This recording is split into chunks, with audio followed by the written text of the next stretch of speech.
Hello guys, welcome back to my channel. Please, if you haven't subscribed to my channel, do well to subscribe so that whenever I post important information concerning scholarship, you will be notified on time, because you have to apply on time so that you'll stand a chance of getting the scholarship. So today I will be talking about a fully funded scholarship in Japan.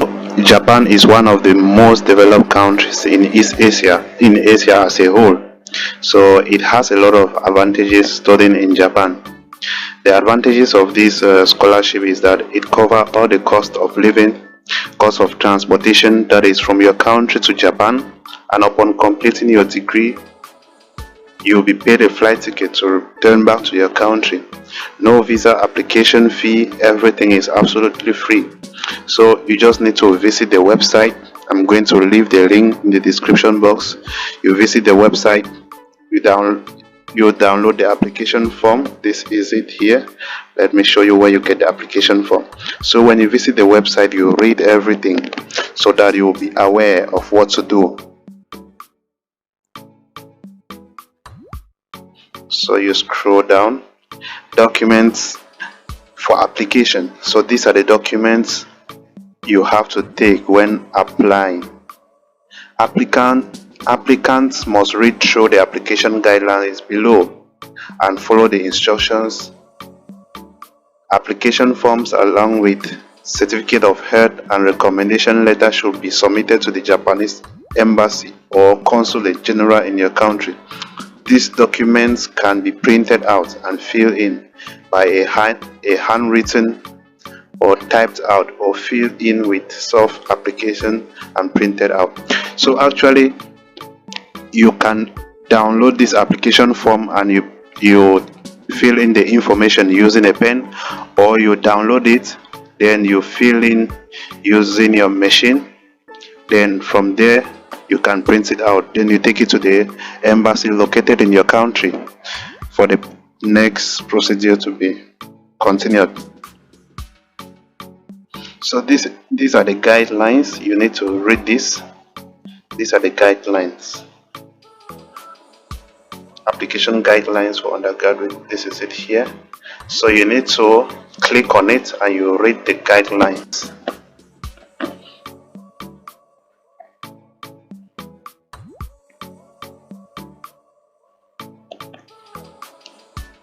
So these are some courses. These are the courses that are offered by the university, by some universities in Japan. We have courses, we have social sciences and humanities. Under this field, we have majors of law, politics, pedagogy, sociology, literature, history, Japanese language, others excluding 1. Economics, business administration, and others in humanities. So economics is not included here. Then we go to the field of social sciences and humanities. We have economics, business administration, others. That is, in these others we have accounting, financial economics is involved in these others. So you check to see if your program is here. So we go to the field of natural sciences. We have mathematics, physics, electrical engineering, information engineering, mechanical studies, that's mechanical engineering and naval architecture, civil engineering architecture, chemical studies. There's a wide range of courses here offered here. We have hygienic studies, pharmacy, medicine, dentistry. Then this is a notice here. An applicant who chooses natural sciences and would like to choose more than one majors is required to select up to the 3 majors from within the same courses.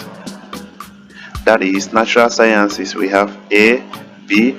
You choose natural science, then you select 3 other courses within natural natural sciences. However, an applicant who selects natural sciences C has his or her first choice may choose his or her second choice major from natural sciences. Okay, so we have preparatory education and study at university. So like these are the process you have to go through before you start studying. So we have preparatory education. Each grantee will be enrolled at a preparatory education institute in Tokyo. For the grantees who choose the above, social sciences, humanities, and Osaka University for the grantees who choose the above. This you will read through this, read all this information carefully, then you have to go to direct placement. Applicants who have sufficient Japanese language proficiency may choose to enroll directly in their university without taking the preparatory education course. So actually, if you don't know about the Japanese language, you have to enroll into the preparatory course for you to learn the Japanese language. But for those that are like those that can speak Japanese, you just go directly without no preparatory. But remember, these preparatory courses are also covered by the scholarship, so you have absolutely nothing to pay for.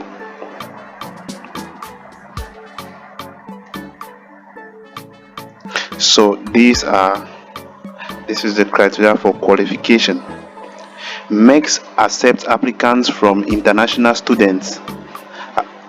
Applications from international students for study in Japan who satisfy the following qualifications and conditions.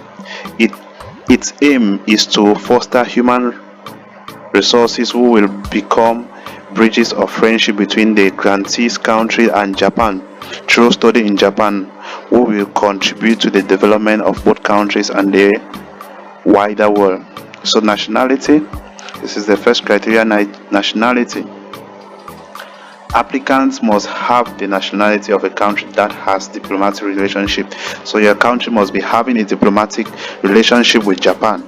That is, Japan. The Japanese embassy have to be in your country, and you also check about that. You read from the internet, and there's a particular place where there's the list for all the Japanese embassy all over the world. So you go there and you check, you go through the list, you'll see the embassy of Japan in your country, and you visit the website.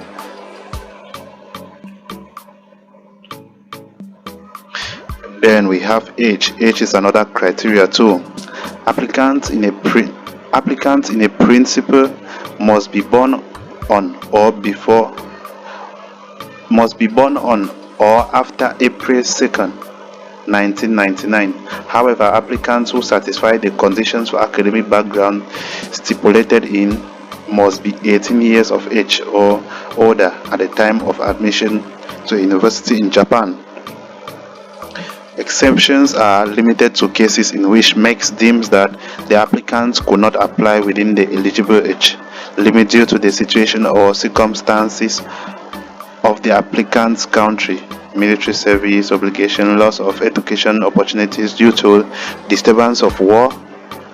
So these are the conditions that you may be exempted from this. So if your country has been facing some crisis or any problem that could make you not to be attending classes or school, you will be accepted for this. Even though you might be older than 25 years, they could still accept you based on this condition. Personal circumstances, financial situation, family circumstances. So your financial situation too could also lead to this, so you'll be exempted from that.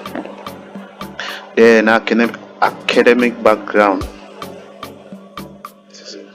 Applicant must satisfy any one of the following conditions. However, applicants desiring Direct placement must satisfy either of the following. Applicants who have completed 12 years of schooling in the countries Japan, you must complete 12 years of studies, that is from primary right up to secondary. That means you must have graduated from high school to get enrolled into this program. Japanese language. Applicant must be willing to learn Japanese. Applicant must be interested in Japan and willing to deepen their understanding of Japan before and after arriving in Japan. So you must be willing to learn the Japanese language, because even though some of the courses might be taught in English, but you still need to learn the language in order for you to survive or to perform well in Japan.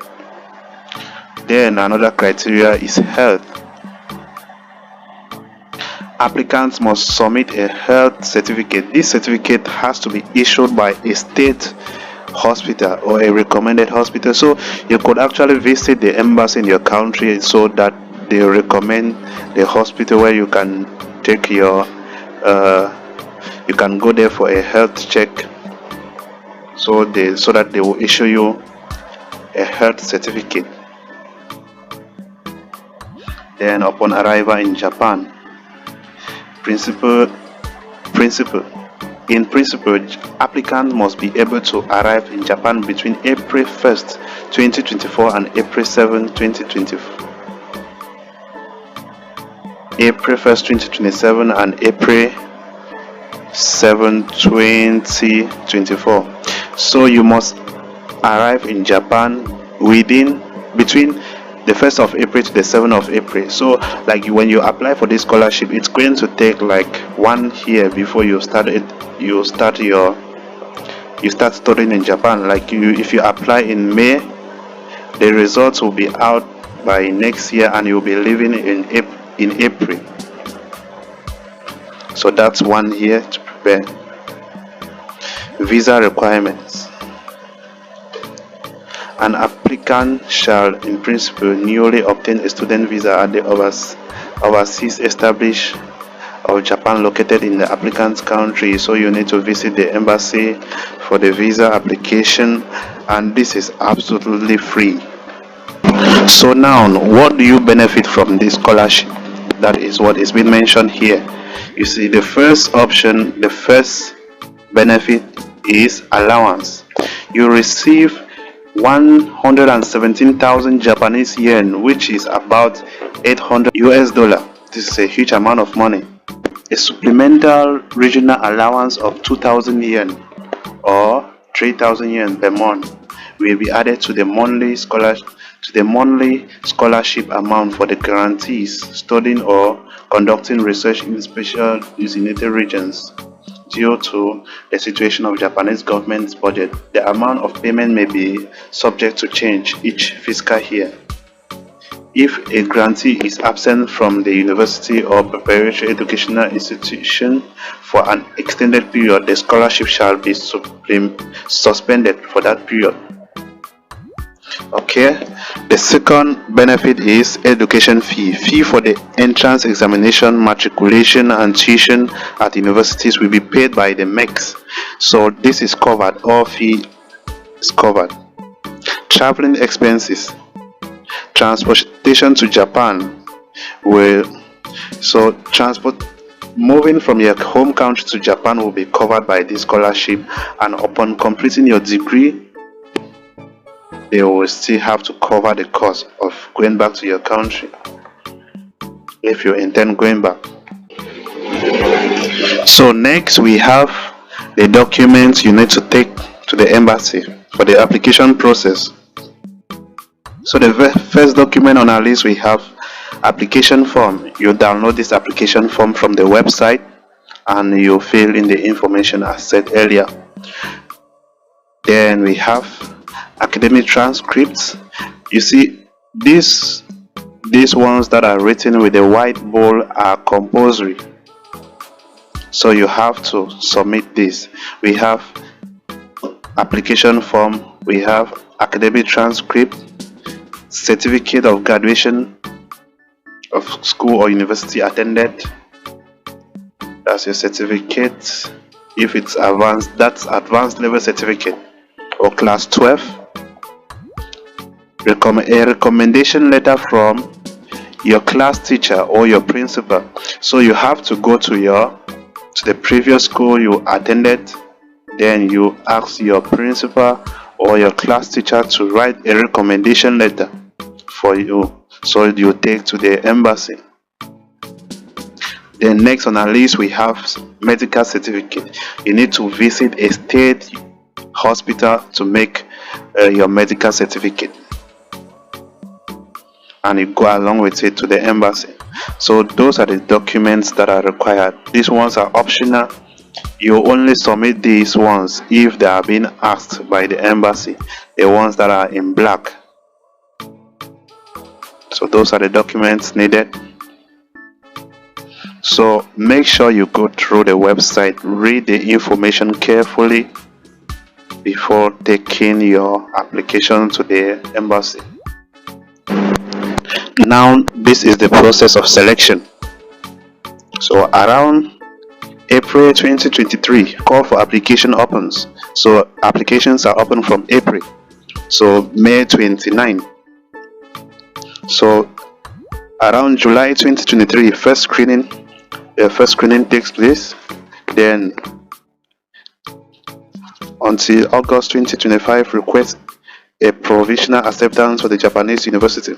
So when the screening has taken place, the application will be sent to Japanese universities, and if they approve, then it moves to the next step, which is around September.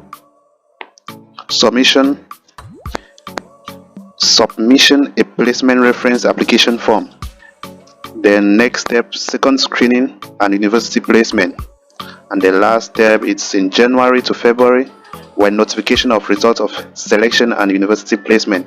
So the students who have been selected will be notified in January to February 2024, depending on your country. The same steps are to be followed by those going in for master's degree and undergraduate, that's bachelor's degree. So all the steps are the same. You need to submit your documents, the same documents, at the embassy.